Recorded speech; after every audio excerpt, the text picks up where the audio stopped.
तो चलिए आज एक ऐसी कहानी की दुनिया में चलते हैं जो शरारत और दिव्य प्रेम से भरी हुई है। ये एक ऐसी कहानी है जो यकीनन हमारे दिलों को छू जाएगी। एक पल के लिए सोचिए, कानों में ना एक हल्की सी बांसुरी की धुन आ रही है, पक्षियों का वो प्यारा सा चहचहाना और साथ में मंदिर की घंटियों की धीमी धीमी आवाज। बस यही है गोकुल गांव की वो शांत सुबह जहां से हमारी कहानी की शुरुआत हो रही है।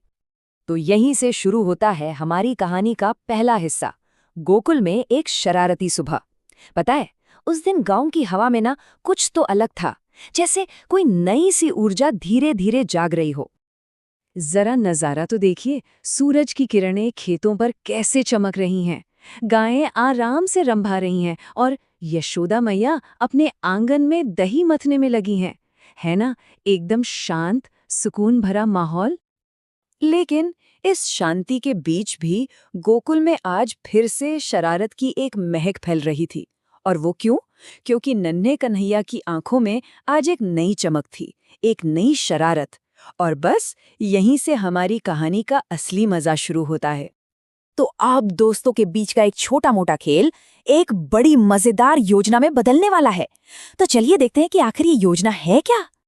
कृष्ण के एक दोस्त ने अपनी आंखों में शरारत लिए पूछा, क्यों कन्हैया, आज मक्खन चुराने चलें क्या? बस इसी एक सवाल ने आज के पूरे एडवेंचर की नींव डाल दी। और अब जरा कृष्ण का जवाब तो सुनिए। वो मुस्कुराते हुए बोले, अरे बिल्कुल चलो ना, लेकिन सुनो, आज किसी नई जगह से चुराएंगे। मतलब उनका उत्साह और एडवेंचर के लिए जो प्यार है ना, वो साफ साफ दिख रहा था। तो बस प्लान बन गया। सबसे पहले कृष्ण और उनके सारे दोस्त दबे पांव एक घर में घुस गए। फिर उनकी नजर पड़ी छत से लटकते हुए मक्खन के एक छोटे से घड़े पर। अब सवाल ये था कि वहां तक पहुंचा कैसे जाए। तो सबने मिलकर फैसला किया एक ह्यूमन पिरामिड बनाने का। अब पिरामिड बनाने के लिए कृष्ण ने अपने बड़े भाई से कहा, दाऊ तुम सबसे नीचे रहोगे, बेस बनोगे, और मैं चढ़ूंगा सबसे ऊपर। देखिए जरा कितनी होशियारी से पूरी टीम को ऑर्गेनाइज कर लिया। लेकिन हर कहानी में एक ट्विस्ट तो आता ही है। अब वो पल आ गया था जब इस सारे मजे पर ब्रेक लगने वाला था, क्योंकि ये सब रंगे हाथों पकड़े जाने वाले थे। और तभी जोर से आवाज हुई, धड़ाम, घड़ा टूट गया और मक्खन ओहो चारों तरफ फैल गया। बस एक ही पल में पूरा सीन हंगामे में बदल गया। और इस पूरे हंगामे के बीच भी पता है कृष्ण क्या कर रहे थे? वो खिलखिलाकर हंस रहे थे और बोले, वाह, असली मजा तो अब आया है। इससे पता चलता है कि उनकी आत्मा कितनी चंचल और बेफिक्र थी। और तभी एंट्री होती है यशोदा मैया की। वो गुस्से में पूछती हैं, कन्हैया तो फिर चोरी कर रहा है? और अब जरा कन्हैया का डिफेंस सुनिए। एकदम मासूम सा चेहरा बनाकर कहते हैं, नहीं तो मैया, ये मक्खन तो अपने आप ही गिर गया। है ना कमाल का बहाना। और बस इसके बाद शुरू होती है एक मजेदार पकड़म पकड़ाई। मैया यशोदा पीछे पीछे और कान्हा आगे आगे। लेकिन आखिर में वो अपनी मैया की गोद में ही तो पकड़े जाएंगे। और जब वो पकड़े जाते हैं ना, वही पल हमें कहानी के अगले और सबसे प्यारे हिस्से की तरफ ले जाता है। तो अब कहानी का वो शोर शराबा थोड़ा शांत होता है। अब हम चंचल शरारत से आगे बढ़कर प्रेम के एक गहरे समंदर में उतरने वाले हैं। एक ऐसे बंधन की बात करेंगे जो दिव्य है। मैया गुस्से में कृष्ण को बांधने की कोशिश करती हैं, लेकिन कुछ अजीब होता है।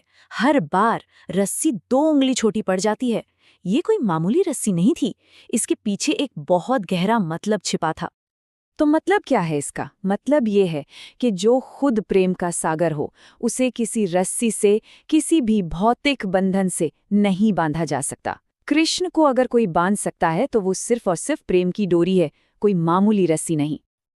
आखिरकार यशोदा मैया थककर हार मान लेती हैं, और जैसे ही वो ऐसा करती हैं, कृष्ण हंसते हुए दौड़कर उनके गले लग जाते हैं। देखिए, यहाँ पर गुस्सा और अनुशासन दोनों ही प्रेम के आगे हार गए। और उस प्यारे से पल में मैया यशोदा भी मुस्कुरा देती हैं और कहती हैं, मेरा लल्ला तो सबसे प्यारा है। ये एक पल उनके बीच के उस अटूट बंधन को और भी गहरा कर देता है। तो सवाल ये है कि इस पूरी कहानी का असली मतलब क्या है? क्या कृष्ण की ये सारी हरकतें सिर्फ एक बचपना थी? नहीं, इनके पीछे एक बहुत गहरा संदेश छिपा है। देखिए, कृष्ण की ये शरारतें हमें सिखाती हैं कि ईश्वर का असली रूप ना वो किसी बड़ी पूजा पाठ में नहीं, बल्कि ममता में, प्रेम में और एक सच्ची प्यारी सी मुस्कान में बसता है। यही इस कहानी की सबसे बड़ी सीख है। और अगर पूरी कहानी को एक लाइन में कहना हो तो वो ये है, जहां प्रेम है वही कृष्ण है। सुनने में बहुत सरल लगता है ना? लेकिन सोचिए, इस एक लाइन में कितनी बड़ी बात छिपी है। तो ये कहानी हमें एक बहुत गहरे सवाल के साथ छोड़ जाती है। क्या जिंदगी की सबसे बड़ी और गहरी सच्चाइयाँ बड़े बड़े दिखावों में नहीं, बल्कि प्रेम के उन छोटे छोटे मगर अटूट धागों में ही मिलती हैं?